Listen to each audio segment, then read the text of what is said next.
All right. So, first off, thanks again. Thanks for joining me on here. My first question that I have for you is tell the viewers a little bit about yourself and how you got started in the community. Hi, thank you, Laszlo. So yes, my name is Sylvia Broetje. I'm a psychologist in private practice in Seattle, and I specialize working with people with work-related challenges, which is maybe a little bit of an unusual niche to have as a psychologist. So the way I got there was I got started in Germany. I'm a German American, and I graduated from a master's psychology. This was way back, and we used to have two specializations in all accredited German psychology programs. And so what I did was clinical psychology as well as industrial organizational psychology. And I ended up getting hired by the German Employment Center, where I worked for the psychological services department. And it was really then, I had previously worked as a nurse in mental health as well. So I already knew the mental health workspace. And then I thought I would go into organizational psychology, maybe working in HR. But I found this perfect overlap at the psychological services department in the agency, where I worked with people who had work-related challenges that were also impacting their mental health, or their mental health impacting their workability, really. And so that was when I got really excited in this niche where these two fields overlap. I also ended up learning a lot about testing and assessments. I did that day in and out, day in and day out there. So that was intelligence testing, interests, personalities, values, skills, mental health related things. So all kinds of things. And I remember thinking during my graduate training that I wasn't so much into testing, and I really ended up loving doing it. And so that's where I learned a lot of those skills, and really honed my craft in that field. And then over the years, I've worked in all kinds of different roles in mental health and in the business field. And after also getting my PhD a couple of years ago, I decided to go into private practice. And now I work with clients in the Pacific Northwest, Seattle, but also the surrounding area. I see most of my clients via Zoom, as so many of us do these days.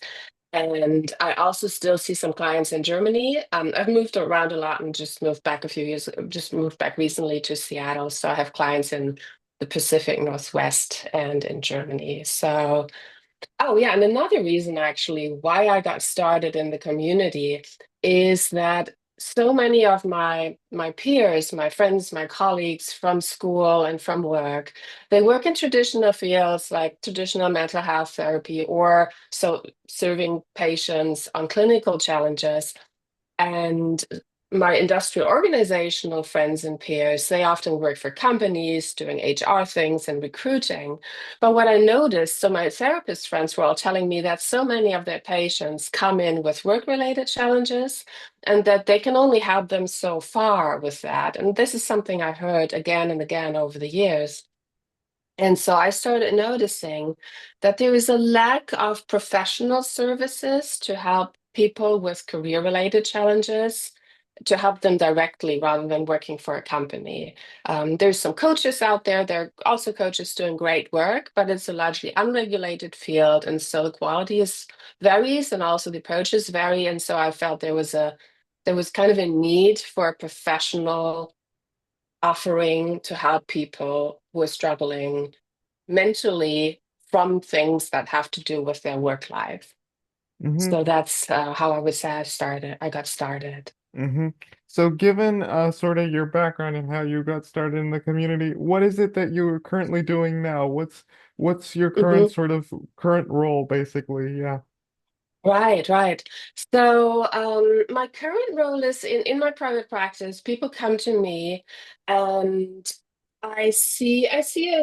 people have some different backgrounds. The vast majority, I would say, have work experience, are often in their 20s, 30s, 40s, and are unhappy in their work situation. And this can range from something's off, I'm not quite sure what it is, all the way to, oh my God, I have to get out of this, something needs to change. And so anywhere on that spectrum, some even have specific ideas, but often they don't really trust their ideas, and they want to make sure they're not doing this without doing their due diligence properly on making this change. So people who have work experience, who are considering or planning a career change or pivot that I help them with. I also have very young clients, 18 and up, often during and just after college, who either can't decide on a major or who chose one and are graduating and are standing there thinking, yeah, right, but now what do I do with that? And I followed through with this major, I jumped around too much, and now I chose one, but I can't really see myself working anything with that. Or I'm not having much success applying for jobs, maybe I need to reconsider. And so the way I work with clients is through a comment. So this is very, very psychological how I work with them, deeply rooted in counseling. There's a coaching component to it. Um, I want them to have insights into what their best move can be, and also want it to be very solution oriented. So we're not doing very long. I'm not working with clients for years. It's usually weeks or months that I work with them.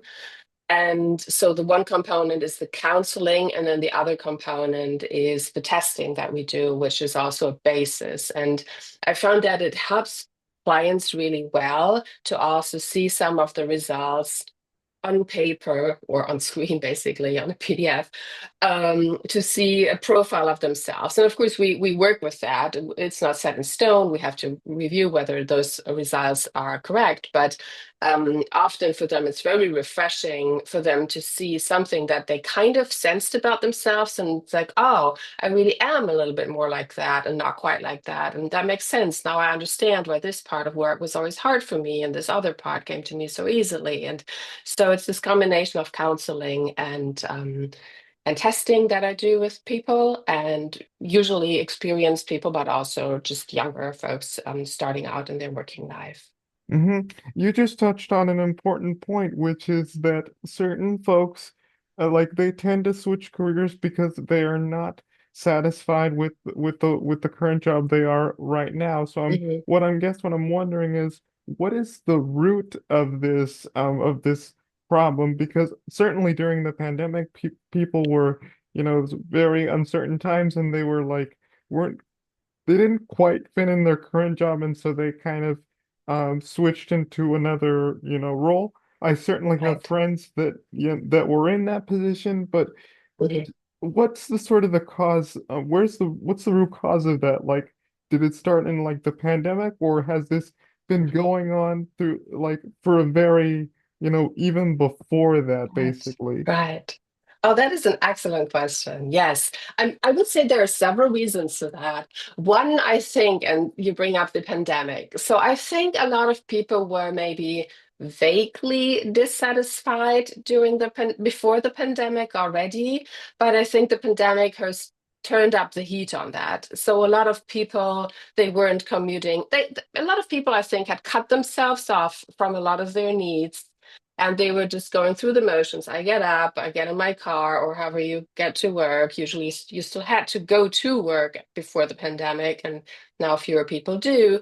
And people, I think, realized life is short, things can be shaken up so suddenly in your life, like the pandemic did with all of us, that people started questioning what they want to do. More people spent time with their families or just had a little bit more spare time because they weren't commuting. And then they found it very hard to go back to that kind of a pace. And they wanted to be something that's more closely aligned with what really matters to them. So I think it was there before. I think this became more prominent and more noticeable during the pandemic, and then people were looking for a change, and there was this there was a quiet quitting thing, and there was the big resignation. That was during the pandemic. The big resignation, the quiet quitting came after that, has different reasons. And another reason, since you're asking what is the cause of this, so I also think what I see in my clients is that we start out with a decision, for example, for a major in college, or what kind of education to get, or what kinds of jobs to apply for. And in the beginning, we may do some amount of reflecting where we want to go and what we want to do. But then once we start, it's almost like many careers choose us. You have to start out somewhere. People try to make a good decision as to where to start out, or maybe they just have to do anything to get a foot in the door, really. And then the career just kind of sort of happens, and they get promoted, and then they get moved to this department and move up that. And after a few years, without really reflecting on how they got to where they now are, they find themselves in a position where they wonder, like, wait a minute, all these things happened. I guess it was good that I had opportunities, but was this even what I wanted? And so we end up with a career that may no longer be very well aligned with who we are. I think actually for a lot of people, it is oftentimes when people come to me and they want to make a major change, what we oftentimes find though is that their career is maybe 60, 70% actually right for them. And we often find that out through the testing and the counseling that they say, oh, you know what? Actually, I do like these parts about my job. It's only the certain parts that I don't like. And then we have to find out, like, do we have to throw out the, what is it in English, with the bathwater, the child with the bathwater? Um, so I have no idea. that figure of speech. This one in German, I don't want to translate it the wrong way.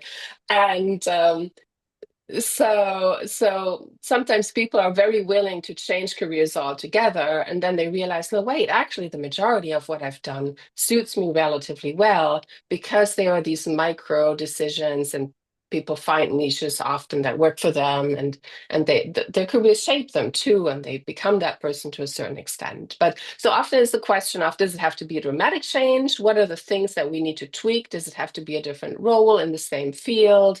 Can we, like, what changes can we make? That's often what we end up working on. Hmm. So in your private practice, when you work with clients who are in those particular types of situations that are sort of navigating, what do I do next with my career? What sorts of methods or approaches do you use in your private practice to sort of help them kind of guide them Mhm. to where they need to Mhm. go? Right, right. I think we touched on that a bit already. The number one is the counseling aspect. And when I say counseling, it's very solution focused, how I work with clients, usually over about a dozen sessions. I do 90 minutes usually. So like 6 or 8 sessions of 90 minutes is often what we do. We do counseling, we do the assessments. What is very important to me, I always like to say I view myself as a midwife. I kind of help. I have a lot of tools, I have a lot of knowledge, I can point them in various directions. But at the end of the day, they need to internally feel like, yeah, that's right. This is actually the direction I want to go. So it's very important to me that they have insights into what changes they would like to do because they have to then walk the walk for a substantial amount of time, especially if they're pivoting careers. It can take several years to fill in educational or experience gaps and get established in a new role to do that. Because some institutes do only testing and then they just say, here's your expert report, you should be doing this.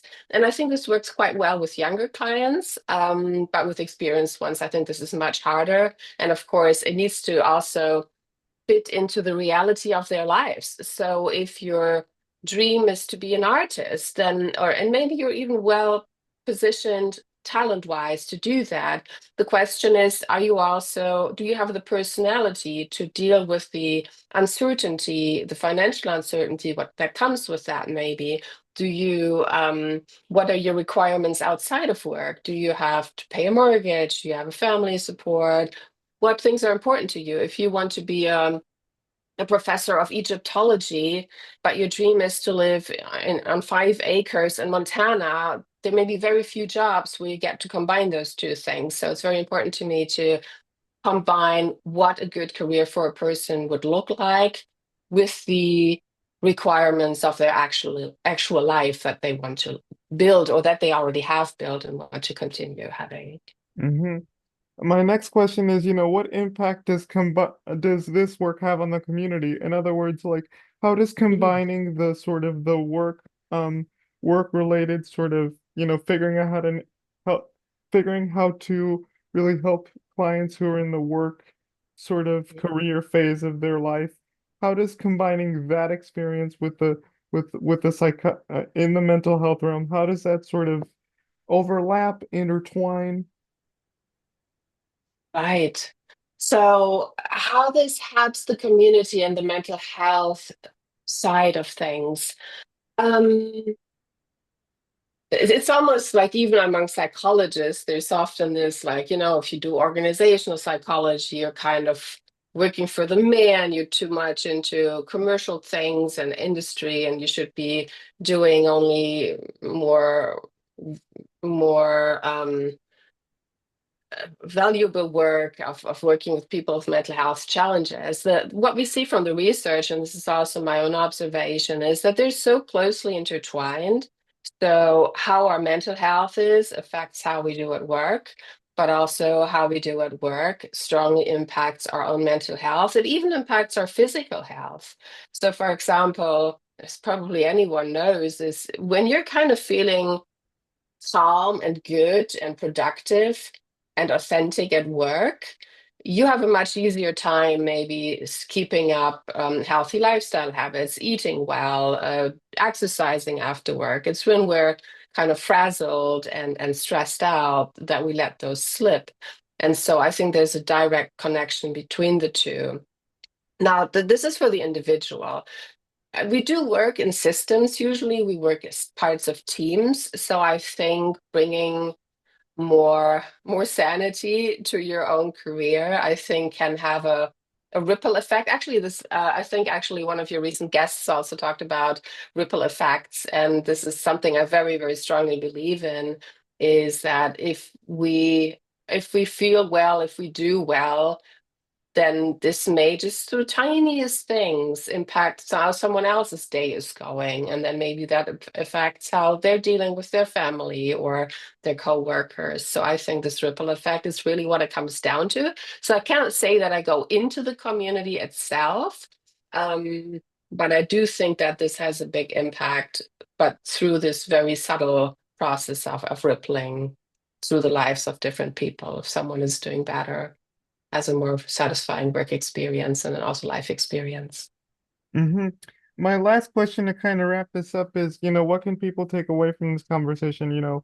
Often what I wonder is how can really, employers, all these kind of sites and all these kind of professionals helping, that are recruiting people into these jobs, how can they sort of better reach out to potential, people who are interested in applying for certain jobs? Because oftentimes what people what employers don't get is that they don't communicate, and this is my perspective, they don't Hmm. communicate as effectively to their potential employees as to why they should be a part of the company. So how can those Hmm. employers sort of um work on that, work to better communicate that and really yeah, just kind of the outreach, basically what I'm Hmm. saying, but Yeah. Oh, you're touching on a massive, massive subject here, and there's so much to unpack there. Um, and I could not agree more. And from all the things I hear from my clients every day, yeah, this is definitely true. And this is definitely a challenge. And companies right now, it seems, are often wanting to be perceived as paying attention to those things. They want to be like, oh, we're a listening organization. We do all these employee surveys to find out how people are really doing, and they want to have a certain image how they're hiring on their websites. But I often really do find that the reality is substantially lagging behind that. So that is really, really big challenge. I mean, it starts with how to hire people. Now you have this whole challenge with algorithms and how resumes are screened that doesn't really lend itself to doing this, to doing this well. I think you're right. I think communication is a big one. Everybody thinks and agrees that communication is important, but it's so rarely done well, in part because managers are usually promoted based on their technical competence, on their how well they did in the role that before they were a manager, right? And so then there's limited amounts of training or the amount of training they even get if they get promoted and are suddenly in charge. It takes something.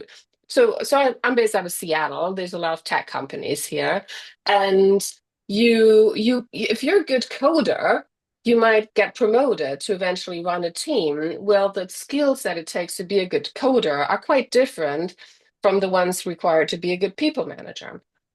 And so there's very limited training to help these people out in these roles. And even if they offer it, which quite a few companies do, they don't even take the companies themselves often don't even take it seriously. They constantly pull the managers out to do real work and work on some deadline because the training where they learn about communication isn't as important. And so companies don't really follow through on their attempts of improving communication in organizations. I think another thing in this context is employee surveys. There's a lot of employee experience programs these days and employee listening. And I'm always thinking, on a company level, it's good to have some metrics and to see which direction your organization is going. But on the smaller team level, if people are not going to tell you the truth in an employee survey, if they don't trust the organization and they don't feel safe and confident and comfortable and confident in it, and if they do, you almost don't have to give them a survey because you would already know how they feel about the team and the work and the leader anyway, because you would just hear that from talking to them. So yeah, so there's a lot of things I think a lot of things companies need to tweak to do this better. So and if I may ask, what kinds of things would they need to would they need to tweak in order to improve to make things better? Right. Well, some of the things I touched on, right? Take soft skills training seriously. Actually offer training for people to manage staff. Take those programs seriously. Actually have a culture of communicating more openly. Work on maybe different criteria for screening people if you're hiring new staff and now we do assessments for soft skills often or for interpersonal skills, but at the end of the day the decision is usually already made and it's just nice to have. So from recruiting to promoting to team development, there's a lot of different things companies need to touch, I think. All right.